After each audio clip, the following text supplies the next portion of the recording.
সড়ক দুর্ঘটনার নামে আড়ালে অবাধ সড়ক হত্যাকাণ্ড চলছে।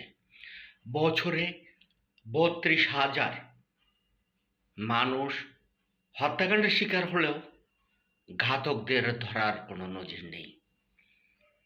সম্প্রতি ২ জন মাননীয় উপদেষ্টা সড়কে হতাহতের শিকার হওয়ার কয়েক সেকেন্ডের মধ্যে ঘাতক চালক ও হেলপারকে গ্রেপ্তার করা হয়, যা নজিরবিহীন একটি ঘটনা।